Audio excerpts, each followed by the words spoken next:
Hello, magandang gabi sa inyong lahat. So pre-show shoutout muna tayo, no. Basa tayo nung comments dun sa previous video natin. Kagabi. Hindi pala previous yung video natin kagabi. Lumilipad ang isip ko. So shoutout Sir Patrick Pelin. Sabi gano'n ni Sir Patrick Pelin, baka nakatingala siya kaya pumasok sa ilong ang bala nung binaril siya, nakalook up siya sa anting-anting, di siya niligtas sa bala, pero sa pagkaagnas ng katawan hindi. Madaming case na ganyan, di na bago yan. Hindi na agnas ang bangkay. Oo, pero hindi dahil sa anting-anting. Sabi gano'n. Baka nakatingala siya. Ano yun, may kabarilan ka? Gaganyan ka pa? Or may aatake sa'yo? I don't get the point na nasa ilong pumasok. Kailangan natin ng autopsy talaga kung gusto nila mapatunayan na nasa ilong pumasok. Kasi yung feeling ko yung pagkakasabi na sa ilong kasi kagabi, 'di ba, yung topic natin, ang palusot nung kaya daw na may anting-anting pala. Pero bakit namatay? Kasi yun ang tanong eh. Ang palusot nung kamag-anak, sa butas daw ng ilong pumasok yung bala, hindi daw protektado yun. So, dahil pumasok doon, wala daw lalabasan yung bala, talaga mamamatay ka daw. Yun ang sabi. Ang sabi ko naman, ang awkward naman nun, na talagang sumut sa ilong yung bala. Ang sabi ni Sir Patrick Pelin, baka nakatingala daw. I don't think na mangyayari yun. Saktong-sakto, inabangan nung... Actually, kahit hindi inabangan, sakto, gumanyan siya. Siguro may tiningnan siya sa taas. Pagtingin niya sa taas, biglang nabaril siya. Pwede naman, no? Kaya lang, hindi ko binabay. Diba?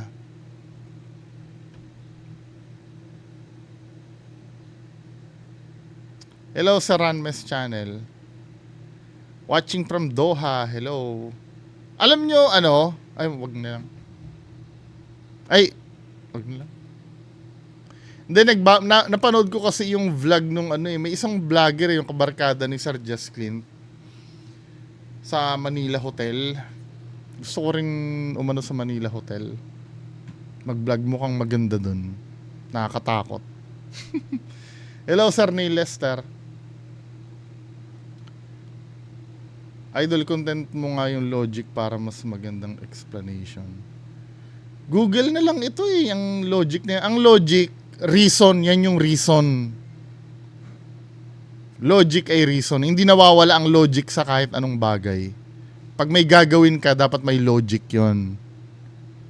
Diba? Lumabas ka ng bahay. Para saan? May reason ka dapat kung ba't ka lalabas. Dahil gusto mo lang magpahangin, gusto mo magpainit, papasok ka ng trabaho, imposibleng wala kang reason. Lalabas ka, kahit pa sabihin mo ang reason mo ay gusto mo. Gusto ko lang. Reason pa rin yun dahil gusto mo. Kaya ka lumabas. May logic pa rin. Di ba? Sabi ni Jan Chris, feeling ko na maagnas na yan kasi nahanginan na.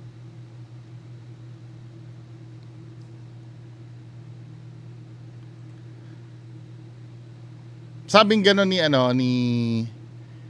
ni Dota 1 Mark, magpapaka-pilosopo rin ako, Sir B. Ang pangit ng power ng agimat niya, nalaman lang yung effect ng patay niya.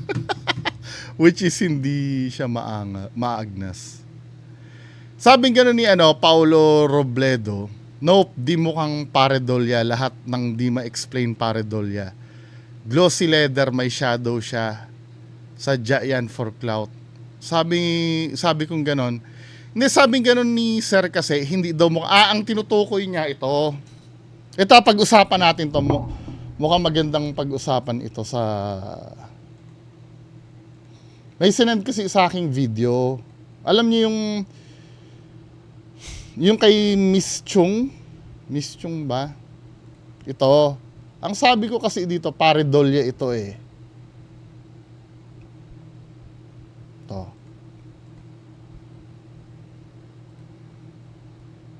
I-replay ko uli, ano. So, ito yon. Ito kasi, kay Miss Chung ito, tandaan nyo, ang dami ng label nung TikTok, no? Ibig sabihin, second hand na ito. Ito ay galing sa mahabang live, eh. Galing ito sa mahabang live. Napansin lang ng tao. Pitagat ng wankyaw. Alisin na natin yung sound, ah. Baka may copyright, eh. Now, dito daw, di umano, ay may nakita daw, ano, sa likod. Yan, oh. Yung parang muka, dyan sa likod. Now, iba brightness, so may nakita sa likod. Ang sabi ko kasi, pareidolia ito. Pareidolia. Dahil unang-una, glossy yung leather. Pwede mag-reflect yung light. Kulay dilaw din yung itsura. 'Di ba? Ang ilaw ay warm dilaw. Kasi dilaw ang reflection dito sa balat ni ate. Malamang dilaw din ang magiging reflection sa ano ito. Sabi ko pareidolia ito. Ano ba ang meaning ng pareidolia? Pareidolia meaning, search natin.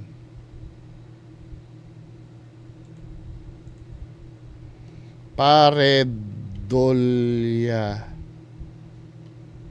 Pareidolia meaning.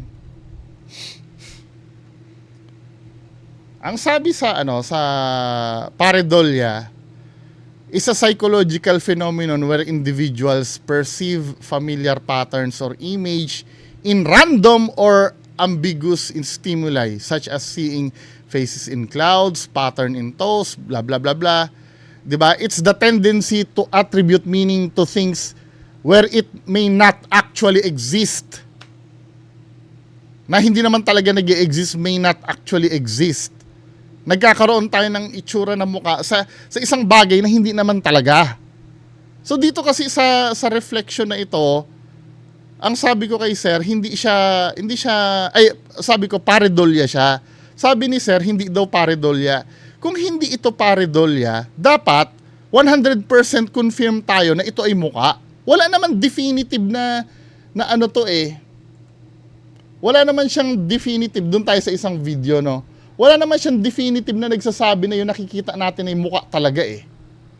Kahit pa sabihin mong, let's say, kung pineke man nila, para hindi siya pumasok sa pareidolia, dapat may totoong muka talaga doon. Hindi siya pareidolia kung may totoong muka doon. Eh, hindi siya totoong muka eh. Tingnan mo ha.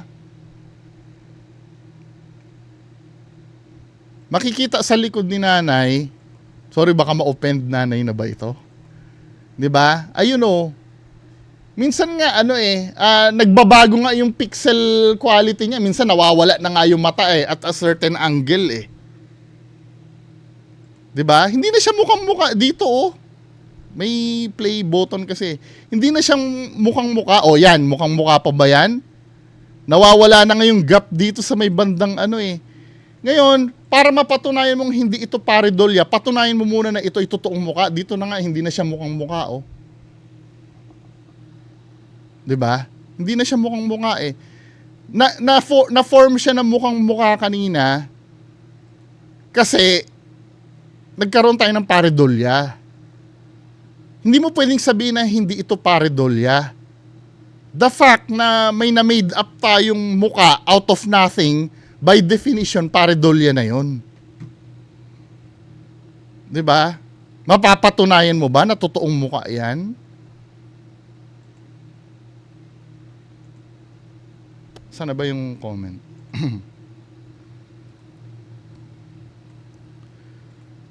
Sabi ko dito, lahat ng nagkukorting muka, lalo na yung hindi definitive, pareidolia talaga yon. Sa case niyan, di naman madidetermine if may totoong mata at ilong yung image na nakita. Mas lalo na pag hindi mo ma-explain, kasi if hindi mo na-explain yan, meaning hindi ka sure kung ano yon, nag-made up ka lang na mukha yon, mas lalong mag-fit sa pareidolia yon. Correct, di ba? Sabi niya ganon, I think need ng expert opinion pero di ako convinced na leather seat at light yan, thus pareidolia. Skeptic din ako. I think either may tao na, patunayan mo muna. Kasi ang sinasabi mo, I think ibig sabihin hindi ka rin sure. 'Di ba? Ngayon, kung napatunayan na natin tao yan, hindi talaga pareidolia 'yon. 'Di ba? Re-replyan nga kita.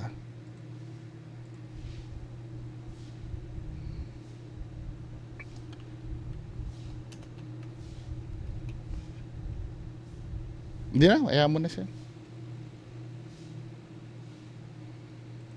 Masyadong super vos.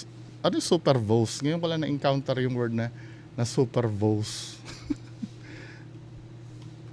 Uy, may natututunan ako sa inyo mga words, ha? O ano, baka na ano ka lang, na typo ka lang. 'Di ba? Hindi eh. The fact na sinasabi mo, sir, na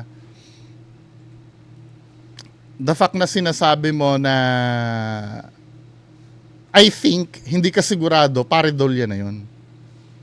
Kasi ano ka eh, nag-ano ka ng isang mata sa hindi ka nag-exist. Patunayan mo muna na 'yun ay totoong tao bago natin malaman na hindi pala siya pareidolia. Pero for now, walang makakasiguro, hindi definitive yung ano, yung itsura niya. As of now, pareidolia pa rin 'yan. Dahil yun ang definition ng pareidolia, mag-made up ng pattern from wala. 'Di ba? Sir Paul Michael Gonzalez, hello. Yung sa KMJS, itong video na to na kinokomentan ko, nag-re-upload to ha, kasi inano ko to eh. Dinispute ko eh, may violence daw eh. Anong violence dun sa ano? Dun sa binuksan na ataol? 'Di ba? Alam ko bawal magpakita talaga ng bangkay sa video. Pero may exception 'yon. Kung education yung purpose or nagtuturo ka, pwede. Kaya nila pinayagan yung second rendition ko ng video. Kasi ito, dinispute ko to eh. Tong video na to eh. Kaya hindi siya naka-public yung bagong video ang inano ko. Hello, good PM Sir Bungo. Marami namang case na ganyan na nahuhukay nila na buo pa ng katawan. Di ba nga thousands of years na buo pa rin. Pati nga yung dating bold star na si Claudia Sobel, baka si Claudia Sobel, buo pa nung hinukay ang bangkay eh. But then, may scientific explanation naman mga yan. Pwede naman panoorin nila sa YouTube, boy, buo pa rin ang body. Nga lang, yung ibang tao, sinasamba nila yung naghukay na buo pa. Oo, sabi ni Ma'am Emmy. Sabi ni Ma'am May Malagenya, ganda evening. Hello, Ma'am May Malagenya. Sir Momong, bro, bungo, lagyan mo ng background music na pang MMK or pang utak teleserye yung disclaimer. Nung una, akala ko ay mummified yung katawan. Yun pala, nasobrahan lang ng formalin. Anyway, at least naniwala pa rin si ate sa plano ng Diyos at payapa na din kalooban niya. Sabi ni Sir Julian Lacyan, bubuelo ng hatching na nakatingala na saka binaril sa dinami-dami ng tatamaan. Hindi kasi, alam mo, kahit pa paano, medyo okay din naman, lalo na ito explanation mo na to, ito yung pinaka-plausible sa lahat. 'Di ba? Actually, hindi naman natin nababasa yung hindi naman natin nababasa yung autopsy eh. Sa autopsy, galing lang kasi sa kwento yung galing lang sa kwento yung istorya. Tama ba? O basta ganon. Galing lang sa kwento-kwento, hindi sa document. Pero plausible ito. Kung sakaling ganon talaga nangyari, siguro hahatching siya, biglang binaril siyang ganon. Kaya pumasok sa butas ng ilong. Hindi naman, hindi naman, kaya lang, itong tinitingnan ko, kung bala yon, kahit pa paano dapat sabog ang ilong mo nun, di ba? Let's say, kahit pa sabihin mong swak na swak yun, dahil mainit kasi yung bala eh. Di ba? Tama ba ako? Lalo na yung slag ng bala, di ba mag-e-expand pa yan? Di ba, alin na lang kung kasing laki ni Patrick Ewing yung butas ng ilong Tapos talagang ringless na ringless sa ilong mo yung bala. Anyway,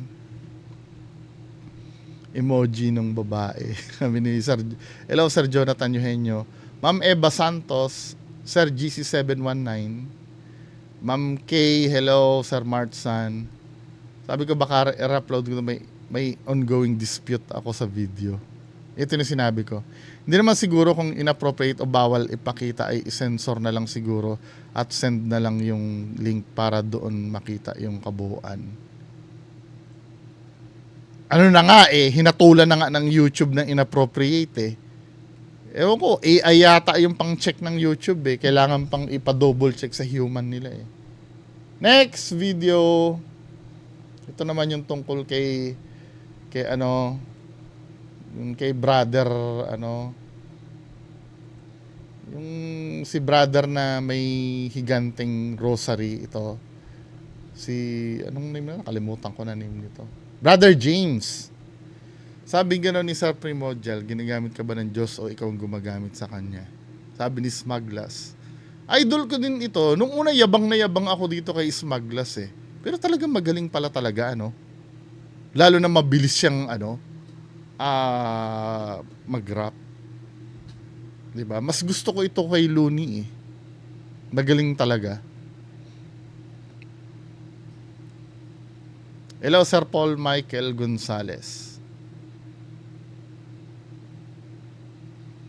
Boss, yung sinabing igalang mo ang manggagamot, hindi yan albularyo. Ang tinutukoy niyan ay doktor. Sapagkat hindi sinusuporta ng Diyos ang mga albularyo at mga gumagamit ng salita ng Diyos na gumagamit ng mga santo at mga imahe na gawa sa langit. Oh, may point, may point.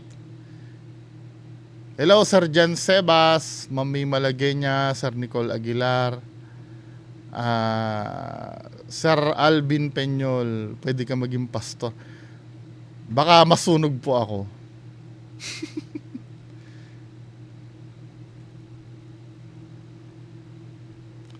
Sir Bungo, total mahilig ka sa talata Biblia. Yan bula ang manggagamot na yan. Ito pa talata sa Biblia. Ito nga yung binasa ko, sir. Nako, matalata tayo ngayon.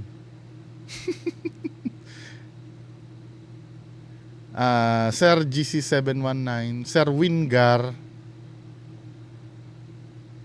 Shaolin Master o Monk, unang tingin ko Brother G. Ano siya Oo nga di ba? Dapat alam mo yung suot ng Shaolin na yung kulay dilaw. Tapos yung Buddha beads. Yung wala ng cross, yung bilog-bilog lang talaga. Si Akuma.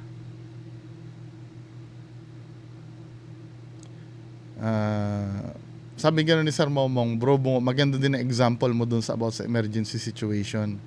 Then may dumating na tulong. Sa pagkakataon na yan, ay naghimala pa rin ang Panginoon kahit sa ganong paraan.